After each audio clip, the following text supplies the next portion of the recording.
We'll get started here in just a couple seconds. Everyone's entering the room still.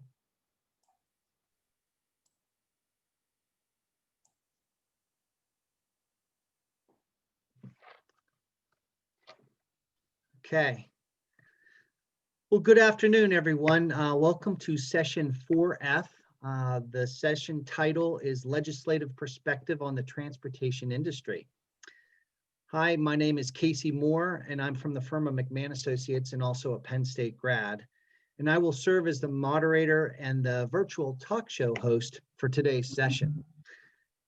We have 3 great panelists online today, a 4th one that we're not sure it will be here. And I have several questions to ask them today. So as time allows, questions will be taken from the audience, whether during the session or at the end. So I will monitor the chat feature. So if the audience has a question, please type it into the chat feature and note if it is to be directed to a specific panelist, and I will read it toward the end of the hour or after a certain section if it's pertinent at that time. So let's get started on this very important topic. But let me first introduce who we have today as our panelists in brief fashion. Our first panelist is Nolan Ritchie. He's the Executive Director for the Senate Transportation Committee. He served under the leadership of Senator Kim Ward from 2019 to 20 and Senator John Rafferty from 2015 to 18. And he supports the legislative priorities for transportation for the Transportation Chair. Our other panelist is Jason Gerard. He's the Executive Director of the Senate Transportation Committee for Minority Chairman John Sabatina.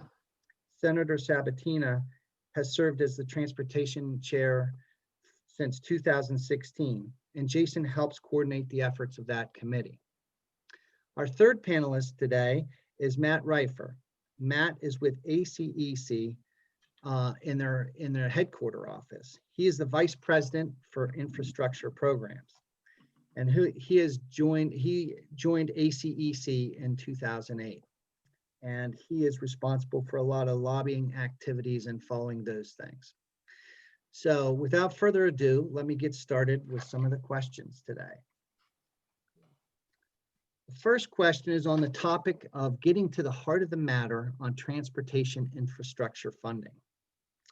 So my first question I'm going to direct to Jason to start, and it is from your perspective, Jason, what's the heart of the matter on transportation infrastructure?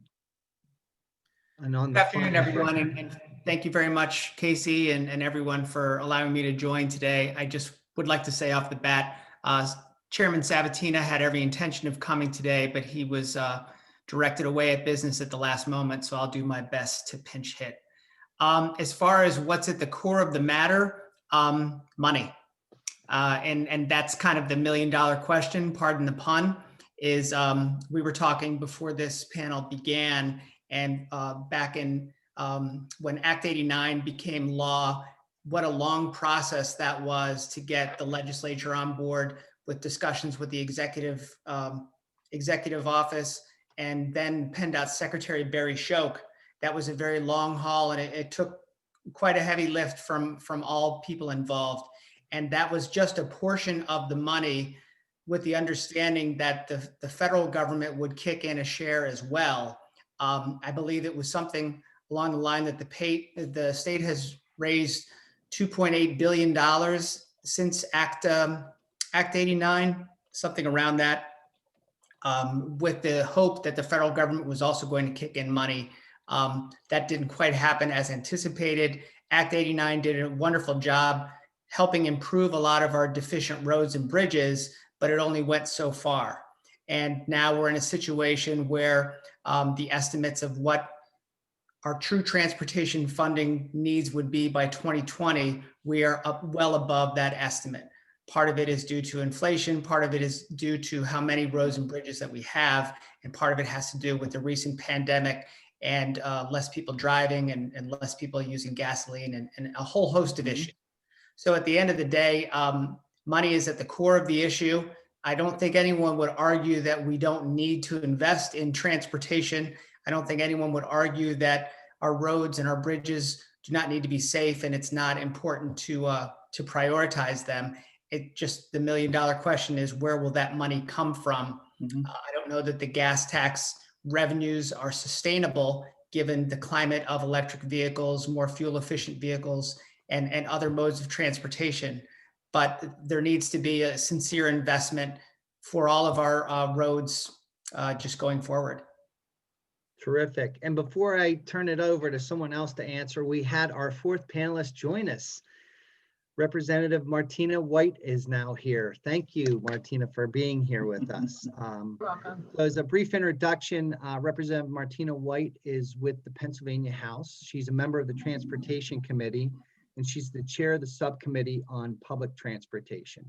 She was initially elected in March of 2015, and has recently been elected to her third full term for the 170th district. So just to expand on that question, we were talking about what's at the heart of the matter on transportation infrastructure funding, and Jason, that was great. Did anybody have anything to add to Jason's comments on this question?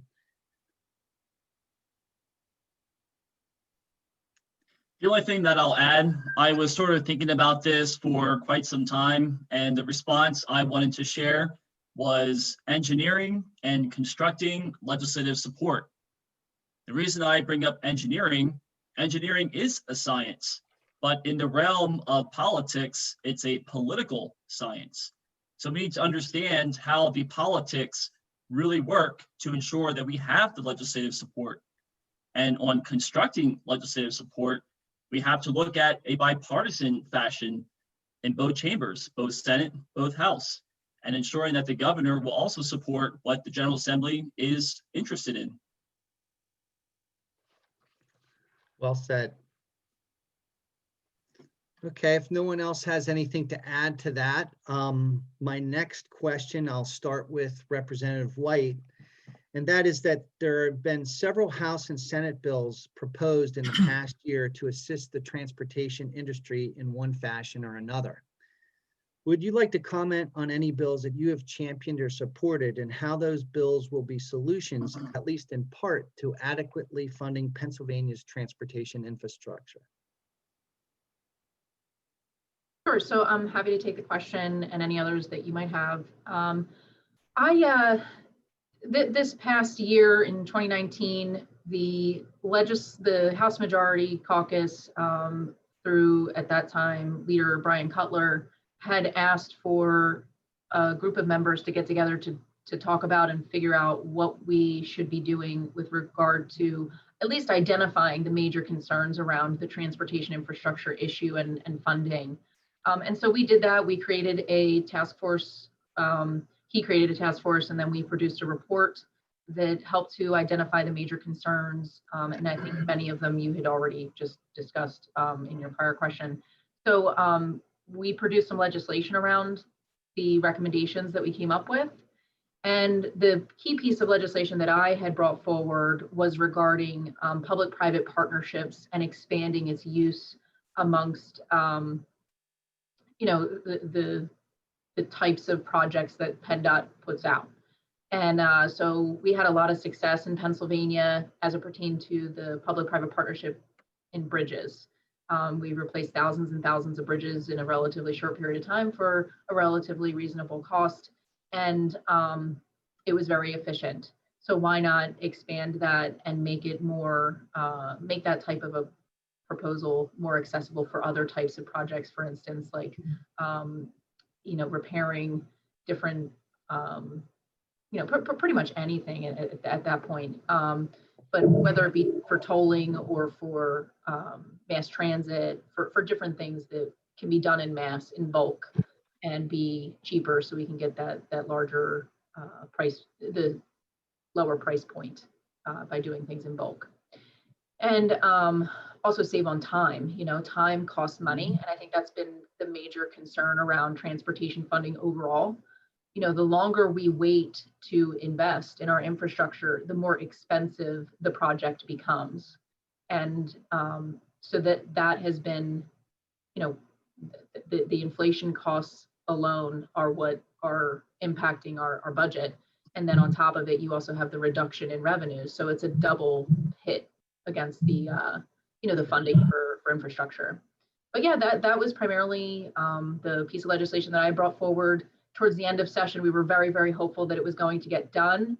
And then We were so close, Representative. We were so close. Yes, I know. And I was very disappointed, but I understood, the budget really needed to get done. And unfortunately, it was literally the last day, I think the last 2 days of session, and it just didn't quite work out time-wise. But, the Senate had put in an amendment that change the bill in a good way. And so I think we're going to be working together over the next couple months to make sure that we have that piece of legislation go through. Again, it is a process, and it's important that we continue to advocate. Well, good luck. That's a good piece of legislation. Nolan, did you have anything to add to this question? Senator Kim Ward did have a bill. It was Senate Bill 778 that actually unanimously passed the Senate. And I know the House Transportation Infrastructure Task Force had a very similar bill that would have started to reduce the Act 44 commitment from the Turnpike to PennDOT to help pay for public transportation. As we know, 2022 is right around the corner.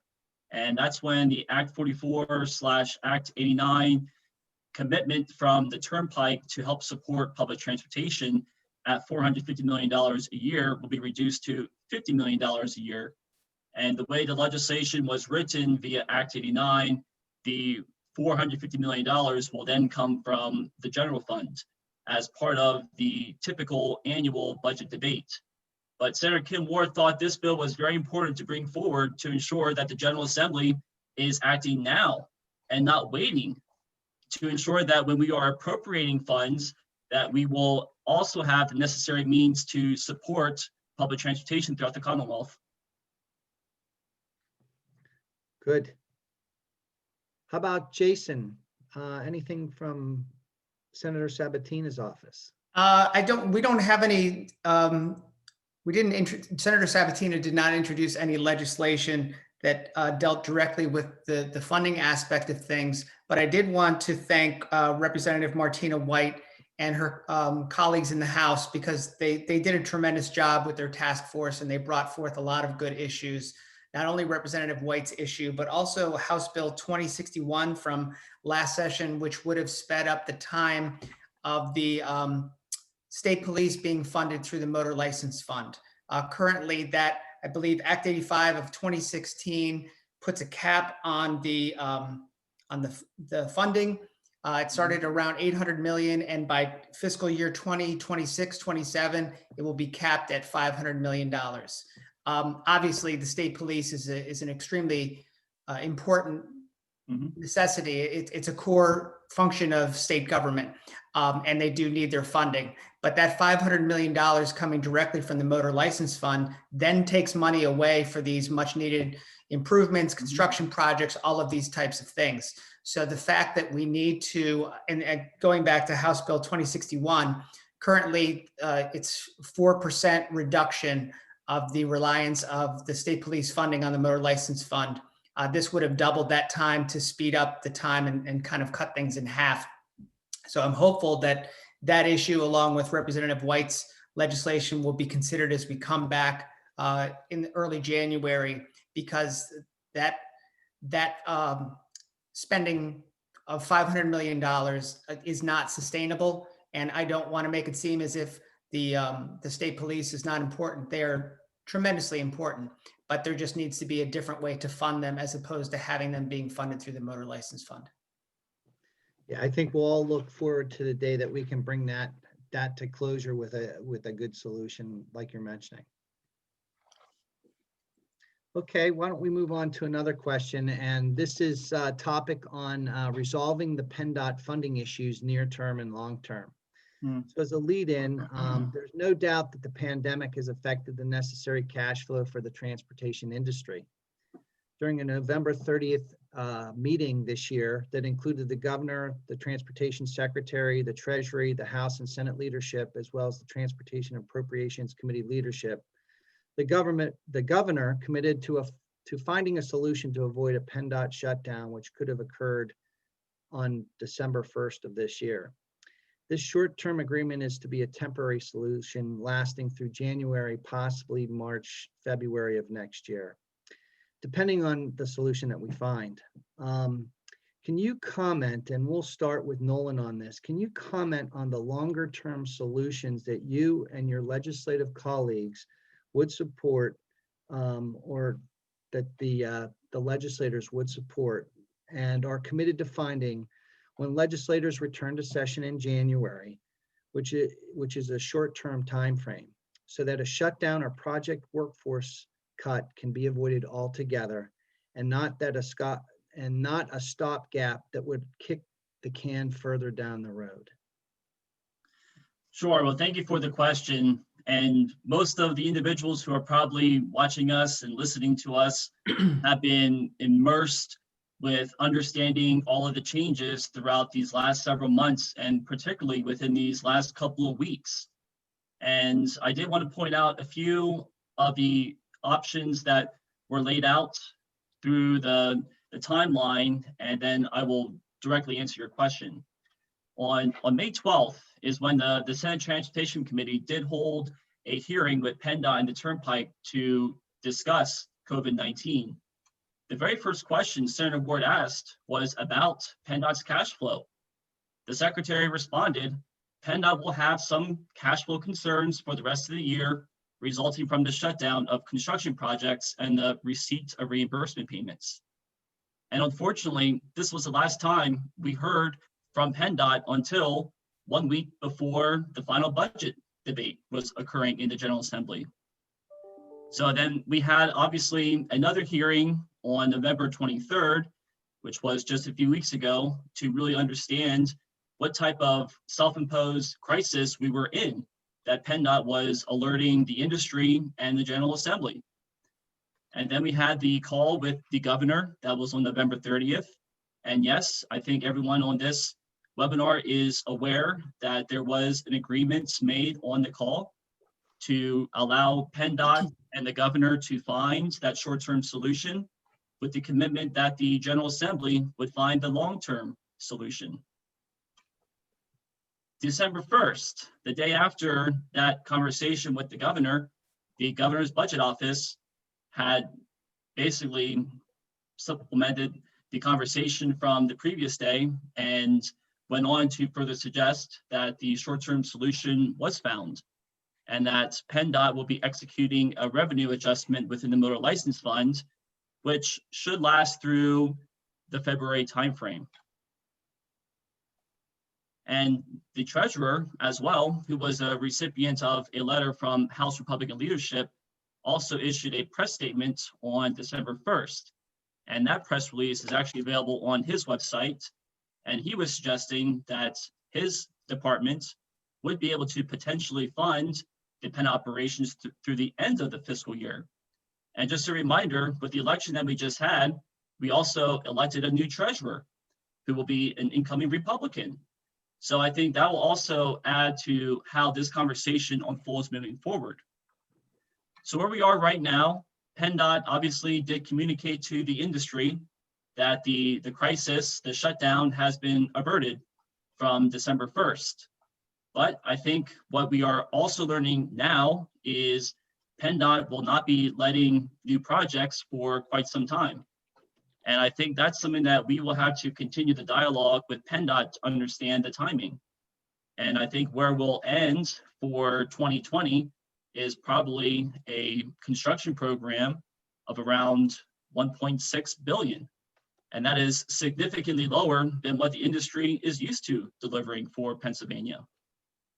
So when the governor and the legislative leaders made the agreement for the governor to find a short-term solution, which has been found, and for the longer-term solution, which the General Assembly is required to do, there are some options that are out there, but these are very, very tough issues. So as we have been discussing, the House Republican Task Force did deliver a nice report that was including a lot of different reform and modernization initiatives. This has to be part of the conversation. We cannot just be talking about allowing PennDOT to borrow. We cannot just be talking about raising revenue. We also have to be talking about reform and modernization. And from the reform perspective, yes, there are a lot of different ways that we can begin to evaluate what are all of the different diversions, not only to the state police, but there are other state agencies as well. And when we look at the modernization, what is PennDOT modernizing? What is PennDOT doing to save money, to become more efficient? That was a very critical element during Act 89, and I think that should be another talking point that we are going to understand moving forward. So looking at some of these longer term solutions, obviously reform modernization should be at the top. We also had a very contentious debate in the General Assembly on electric vehicle fees. I think that could be part of a solution that the General Assembly could probably pass relatively soon, but at the same time, it does not come without any hesitation from a lot of different stakeholder groups. I'm also very curious as to how PennDOT is also going to provide for the long-term solution. The reason I bring up PennDOT is because the PennDOT P3 board did pass the P3 proposal to toll 5 to 10 bridges. That is going to provide a longer-term solution of revenue for the industry. But again, we still need to look at what the General Assembly will provide as well. I think we can all agree that we should not rely on Congress. Congress is not going to increase the gas tax. I'm sorry, unless that will change under a new administration. But if the Republicans maintain the control of the US Senate, I highly doubt that is going to be one option that they'll explore.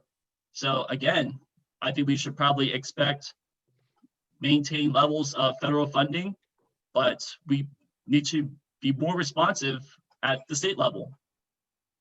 And we obviously have a lot of different ideas from the mobility studies from the Southeast and the Southwest.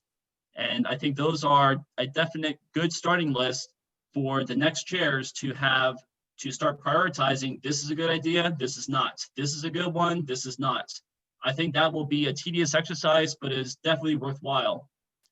And the last point that I'll bring up is the Transportation and Climate Initiative. We're still waiting to figure out if the governor is going to enter Pennsylvania into the TCI. The TCI is different than RGGI, so be aware of that as well.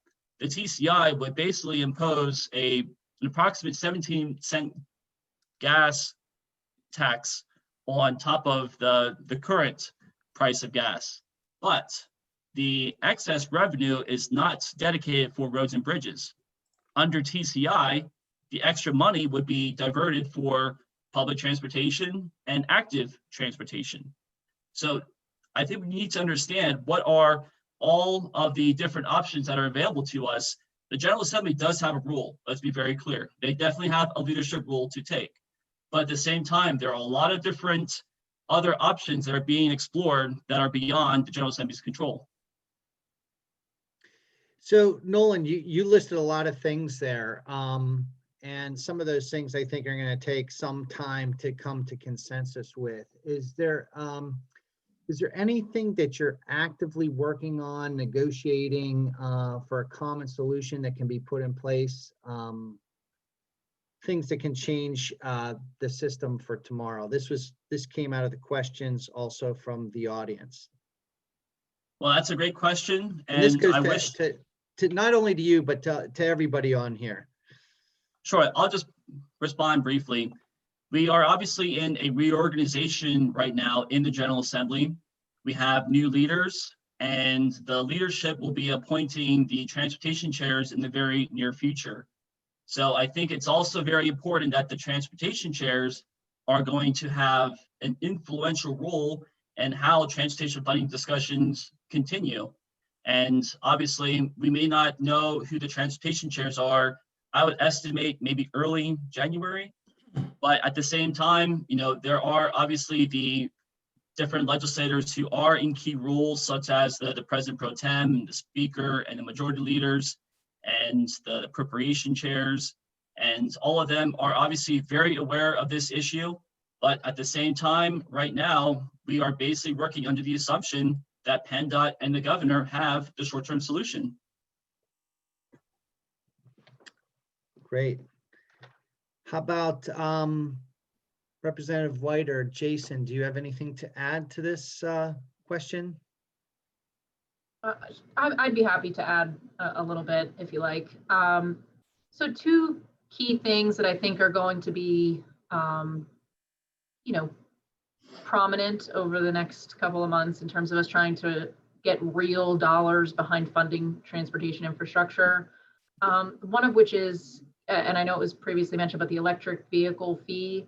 I personally, I think that the preference in my mind is that, when people are using the electric, I think about 80% of the use of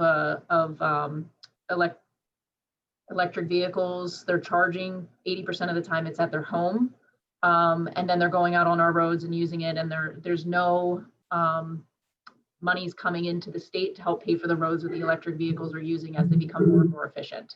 So we have to find a way to make sure that those vehicles and the people who are using them are paying their fair share.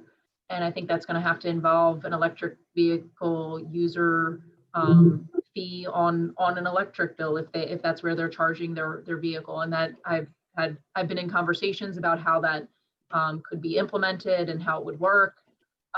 So that's one thing that I think has to be addressed, because it's only fair. I mean, if you're using the roads just like the people who are paying for fuel, then you should be paying as well, even though you're using a different source of, I guess, energy. So then the other point is there's a price floor on the fuels tax. So when Act 89 was put into effect, people legislators at that time thought that they would have a decade of investment in it. There would be a significant amount of money being put toward that decade of investment, but it has fallen short. Don't get me wrong, it was a significant amount that was raised, but it has still fallen short of what their expectations were, because their expectations were based upon a higher gas prices.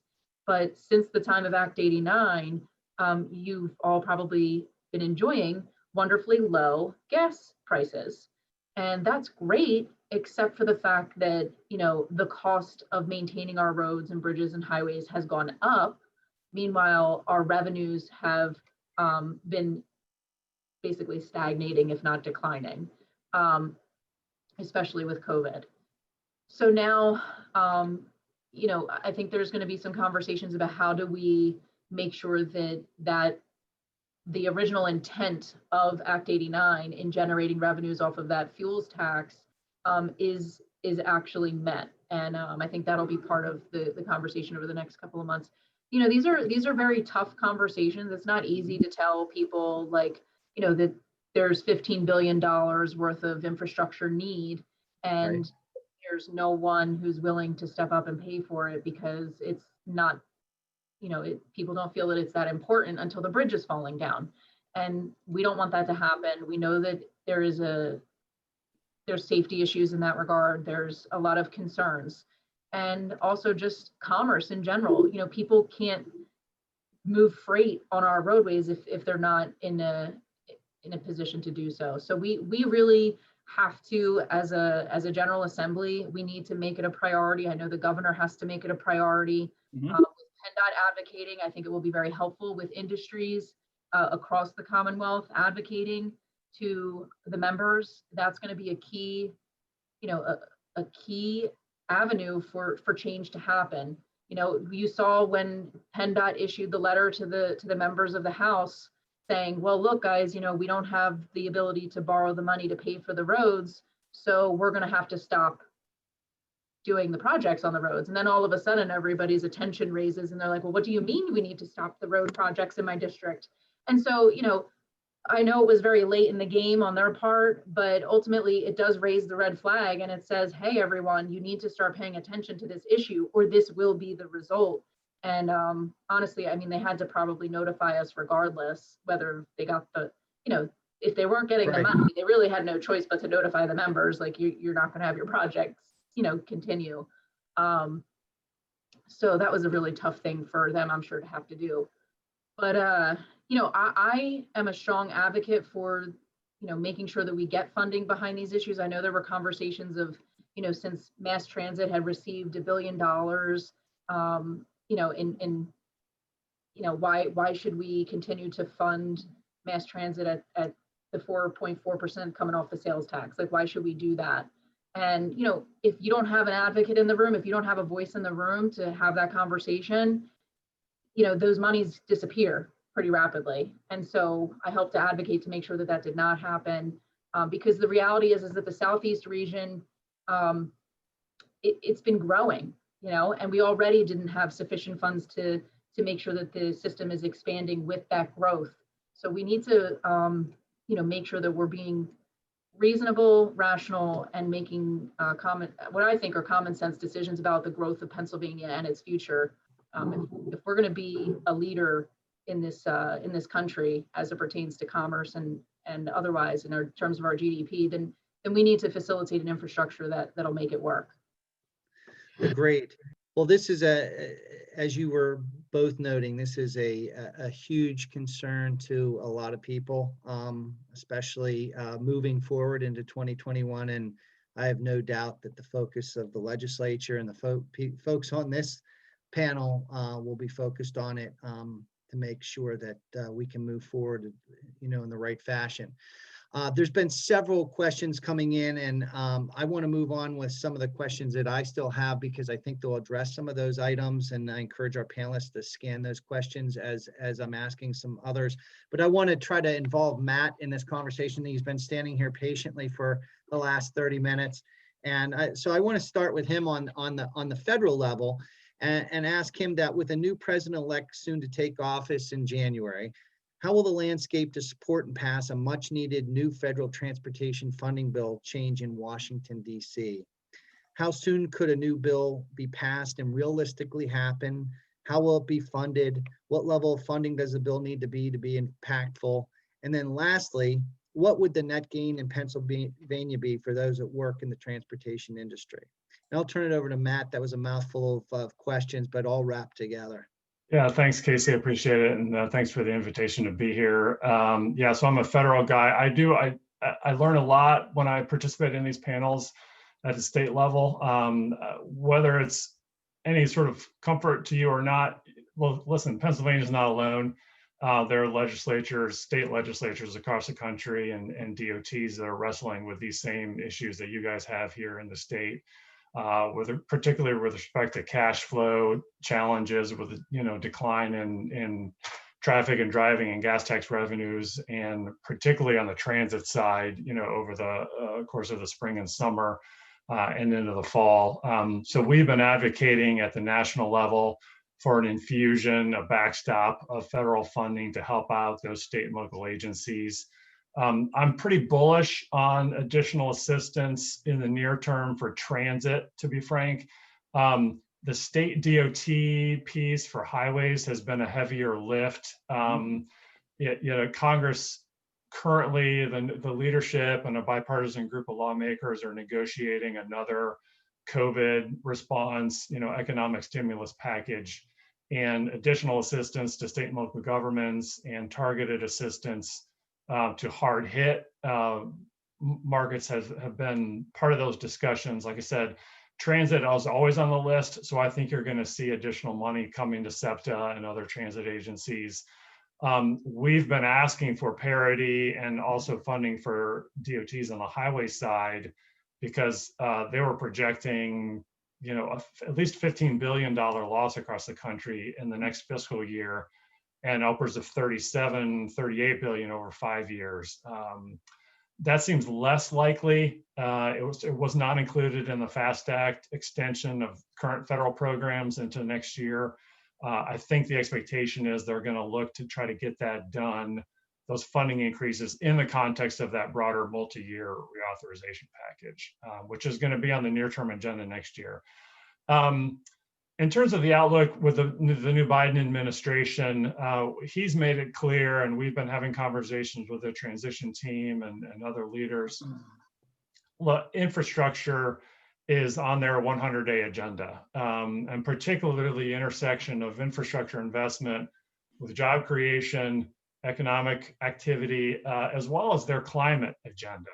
And that's the piece that could get complicated particularly if they're negotiating with a Republican Senate, and will really impact the timeline and the size and scope of that package, and what they're able to negotiate on a bipartisan way. It's really clear that the need to reauthorize federal programs, which have now been extended for a year to the end of September in 2021, that's going to be the centerpiece. That was the centerpiece of the package the House Democrats passed over the summer this year, and their leadership and the committees have made it clear that's going to be their starting point, what's called the Moving Forward Act, going into next year.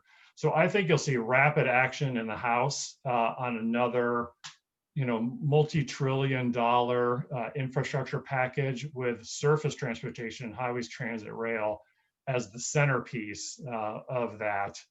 And then we'll see what happens in the Senate. It'll depend on who's in control of the Senate, whether they want to scale that back and just focus on transportation infrastructure and not broadband, water, housing, hospitals, healthcare, like the full scope of sort of infrastructure writ large. So it remains to be seen how quickly the Senate will move. I mean, they had a highway bill that they approved, more than a year ago, but that languished. I think they're going to have to start over and sort of look at what they want to do in the new Congress. So the timing is unclear there. And then you asked about revenues and the Highway Trust Fund, and there have been a lot of questions in the chat about that. It's a great question. The federal gas tax hasn't been increased since 1993. It's been a perennial debate whether to increase it or not. The Biden administration has been very guarded, as you would imagine. House Democrats have been very guarded on that question. They did not include any revenues in their infrastructure package this year. I think just politically it was untenable in the context of a pandemic and the economic disruption and the unemployment numbers. Raising taxes was really not going to happen. Whether that dynamic changes next year or not, I don't know. So it may be deficit funded. It may be that they try to find, they do it through borrowing. Money is cheap right now. A lot of members of Congress talk about, you can borrow money, pretty much for free with such low interest rates. So that may be a component of it. They may find other offsets or other revenues.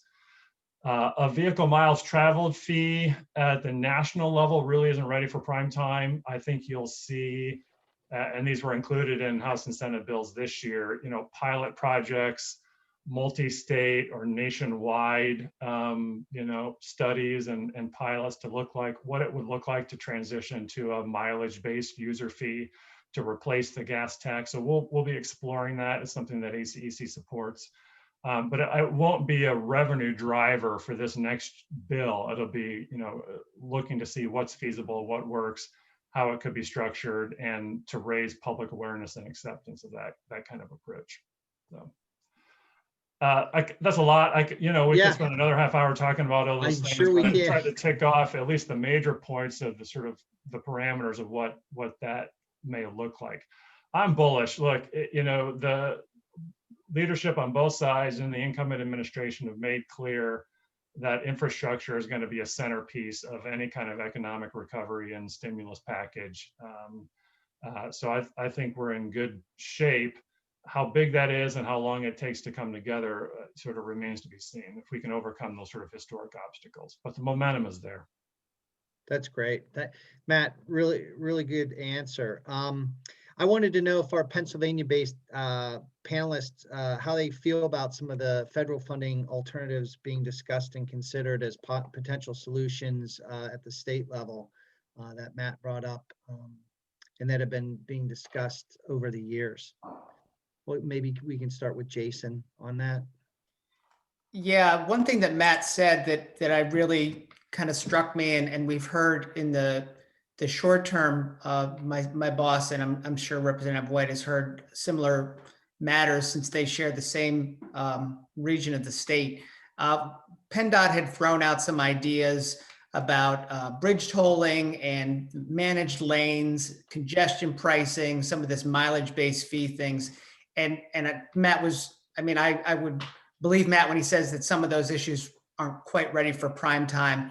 But one thing that he did mention was that these fees or the charging of these services would be a phase out or an elimination of the gas tax. And I think that's a critical piece, is people don't want to continue to pay the gas tax, but also be hit for paying a toll on a bridge and pay for congestion pricing and then pay for mileage-based user fee, especially in Philadelphia and the Southeast, where a lot of these things are going to come to fruition because of the population, because of the growth that Representative White spoke about.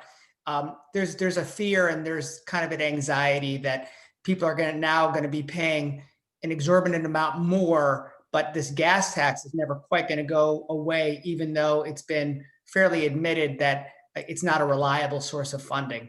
And I've been in the legislature for a while, and I know that there's still people out there that argue that we're paying for the Johnstown flood tax when the Johnstown flood happened in the 70s. So there needs to be sort of an agreement on the state level and probably on the federal level as well, that there needs to be an elimination of one fee in exchange for a new fee.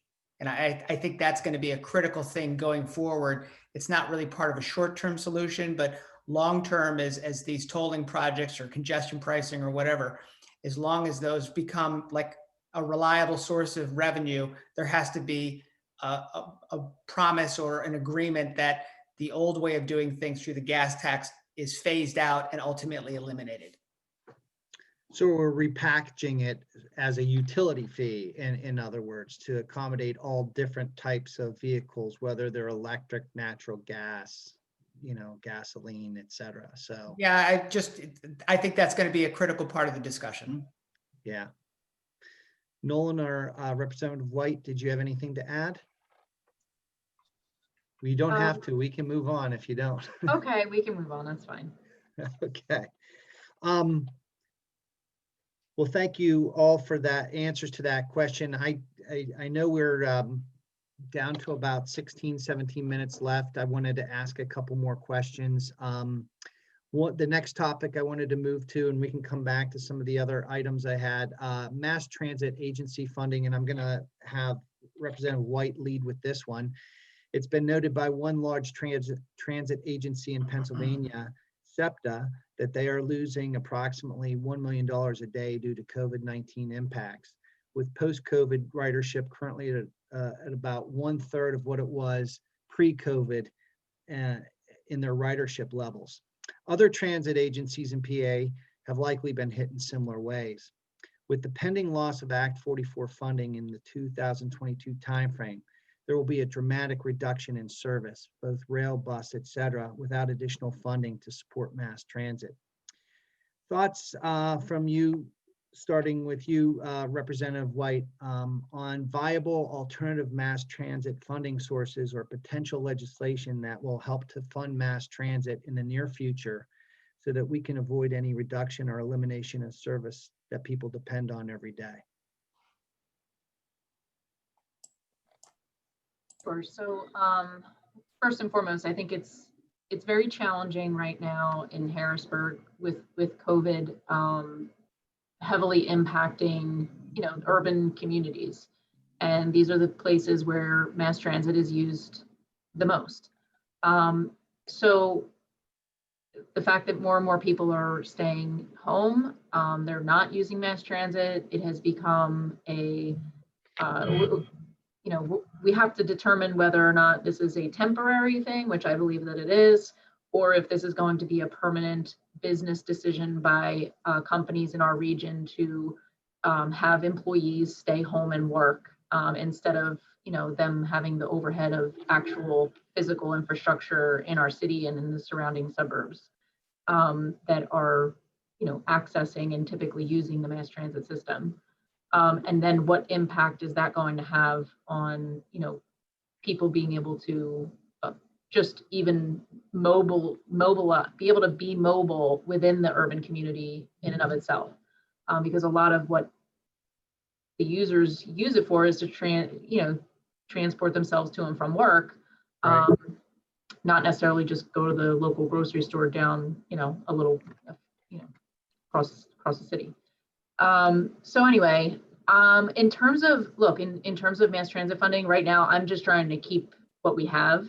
As I had mentioned previously, there was interest in cutting dollars from the current revenue streams that go towards mass transit. And, people a lot of times don't understand that mass transit, it is a subsidized item, but all mass transit systems across the world are subsidized. It's not like you should be expecting to have a profit from a mass transit system. The purpose of it is really to allow for commerce to flow and to take place and to allow for people to be productive with their time instead of spending hours and hours, which costs money on our it's to reduce congestion, so you don't want that to have to continue to happen. So that's why it's an investment. So you're investing in mass transit so that we can make sure that our productivity is increasing and our GDP can grow.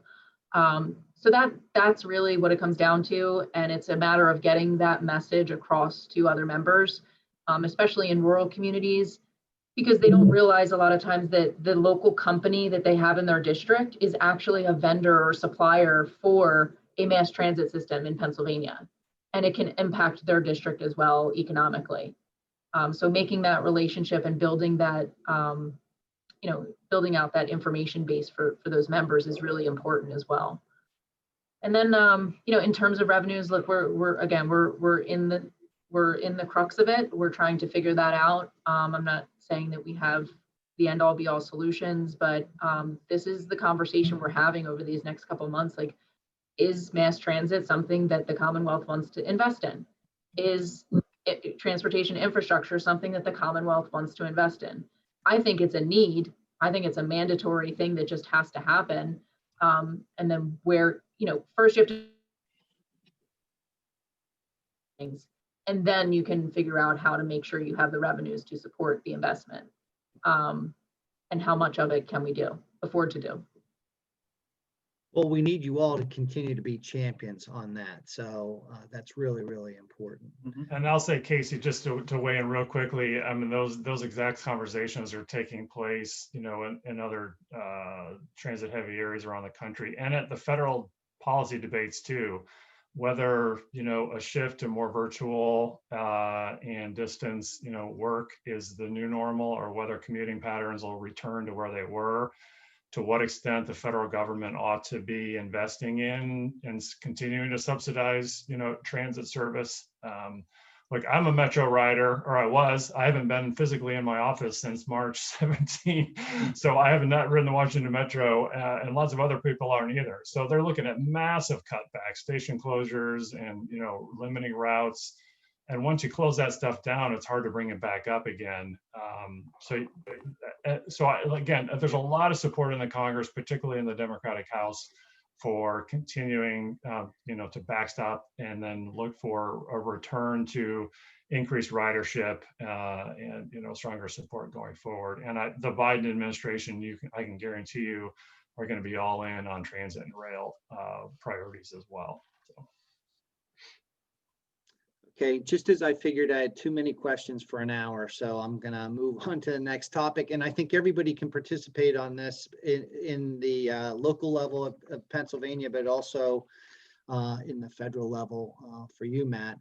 And I'll start with Jason on this one. What can our transportation industry do, both in advocacy and with the firms that we have, do to help advance the action needed in the topic of transportation infrastructure with the legislature and the people that are making the decisions? I think it was back in the 1980s when then a U.S. Speaker of the House, Tip O'Neill, coined the phrase that all politics is local. And I think that's the key message, is to have people within the industry to drive home that local, like, this is a project in your neighborhood, or this is a project in your district.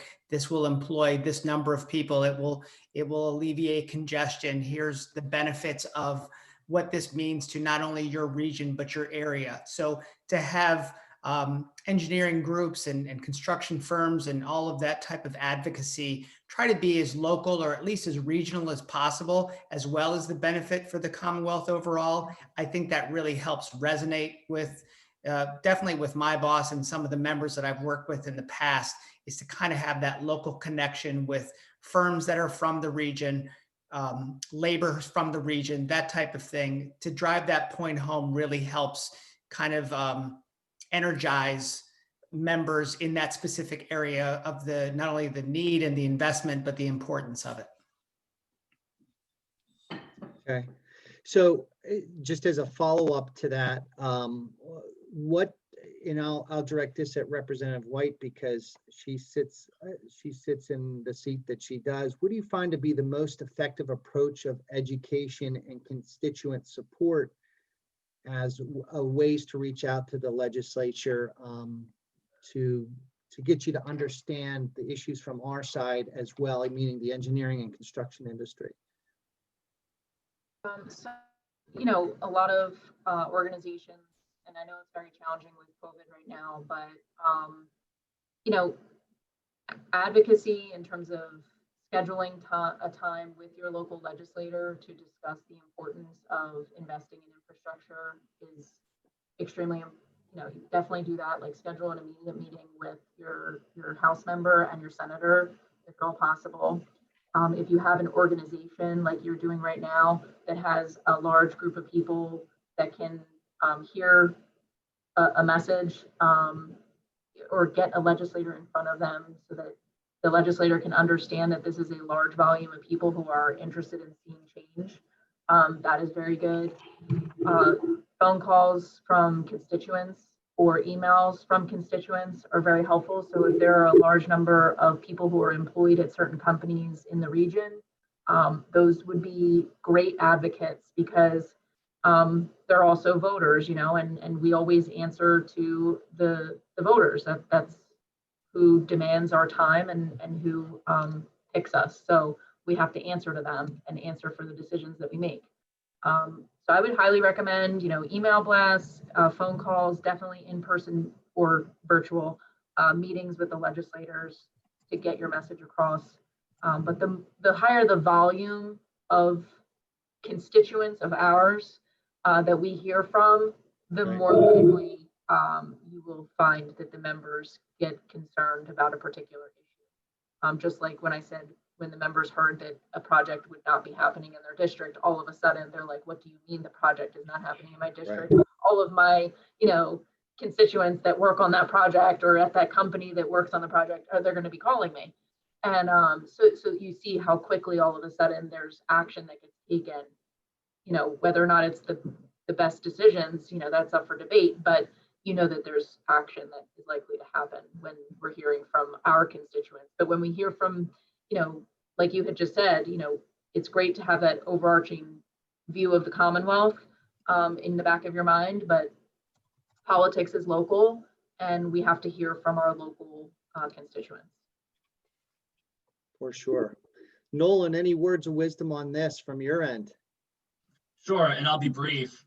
I think what is lacking right now, besides funding, is a cohesive, comprehensive plan. Where is the industry on the plan? Where is PennDOT on the plan? Where's the General Assembly on the plan? Where's the governor on the plan? Again, we do not have a coordinated effort at this time. And I think that really needs to be started right now with the drafting of ideas, with the drafting of a strategy that needs to be formulated now. That way, when we know who the transportation chairs are, you'll have an immediate document that you can deliver. These are the top priorities of our industry. And what's the magic number? Right now, we're hearing there are $8 billion in highway and bridge needs. Let's be real. We will not see $8 billion in new revenue. So what's the magic number? Is it 2 billion? Is it 1 billion? Is it $475 million that Penn needs the bond rather than $600 million? What's the number? And is industry going to be supportive of mass transit needs?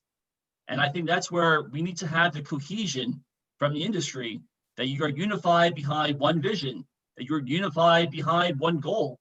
And I think that needs to be very clear when you're talking to the General Assembly, that there needs to be a unified front. Excellent.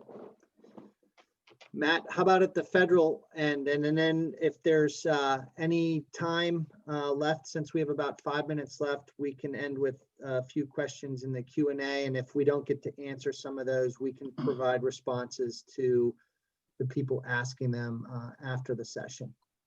Yeah, sure. And I would echo everything that the other panelists said in terms of activity from constituent, phone calls and letters, responding to action alerts from groups like ACEC and other organizations that you may belong to, participating in, legislative days and those sort of organized coalition meetings, working with partners, across industries that have sort of similar goals and having a unified message and we're doing all of that at the national level as well. Business, labor, contractors, highway users, pretty much across the board, all holding hands with a unified message taken to Congress on the importance of these investments. To Jason's comment about politics being local, one interesting thing we're tracking here, just as an aside, is whether Congress is going to return to earmarks. And that's a big deal in the infrastructure space. Because when you don't have earmarks for specific projects in your district, and you're fighting over formulas and policies, it is so much harder to get that bill passed. Legislators want to have a role in directing, federal dollars to key priorities in their districts and having a say in that, rather than deferring to what they'll say unelected bureaucrats who are administering, discretionary grant programs. I think there's a lot of interest in the Congress in returning to earmarks that are fully disclosed, transparent, ethically above board, but do provide them a little more direct way to have a say in where these dollars are going. Then we'll have skin in the game, and that just makes the other negotiations and passage of bigger bills and potentially painful votes on revenue measures that much easier. So that's a component of that we're tracking. Which will be interesting to watch to see if that changes the political and legislative dynamic in Washington on the earmark side. So that'll be very interesting to watch. But yeah, I agree. Like, people got to be active. We got to stay on message, and you just got to keep hammering away on the importance of these things and make sure you're cutting through all the other noise from all the other interest groups that are out there. Yeah, very good point. And that kind of leads me to just to close it out. Is there anything that people in other groups that are championing other causes or other needs that they are doing to move legislation forward that our industry is not, and that our industry could do a better job of? Does anybody have any answer to that question? Well, in the age of virtual reality, I think having webinars and other types of online educational platforms for members and staff to participate in would be welcomed. Would in the virtual world also, would there be an ability for people to meet with legislators on a virtual basis? Since we can't meet in person, is some of that being done not only by people in our industry, but in other industries that's been effective. Mhm. Yes. Okay. All right. Yeah, and in Zoom and Teams and other virtual platforms, to me, it's so much easier to participate in these kinds of meetings. Your travel expenses are down. Mhm. You don't, it's much less of a time commitment, and you get much bigger group together in those formats than you could around a conference table. So yeah, I think taking advantage of that and being creative about using virtual platforms for outreach. I think we got to do more of that. And Yeah. legislators are getting savvier, at the state and federal level about that too. I think it's a tool that they want to make use of for reaching their constituents. And from a staff level too, sometimes you can squeeze in a meeting at the last minute if there's a bill before a committee where you can have some of the industry heads say, this is really important. Here are some key points to remember. And you're able to kind of bring a lot of people together at one time in a short amount of time. Yeah, very good points. I wish we had another couple hours. Maybe you guys don't, but I've enjoyed the conversation today. I want to thank you all for your time and your preparation for the call. I'm sorry to our attendees that we didn't get to all your questions just one by one, but I think we tried to weave in answers to those questions as we responded to the other questions. If there's any specific questions that went unanswered that we can answer, we will do that after the session. But I want to thank everyone, and the urgency for transportation funding at an adequate level is important to all of us. And I thank you all for the work that you do every day to make sure that it is so. With that, we'll close out, and everybody have a good rest of the day and a good conference. Thanks for attending. Thanks, Casey. Thanks, Thank everyone. you, Casey. Thank you.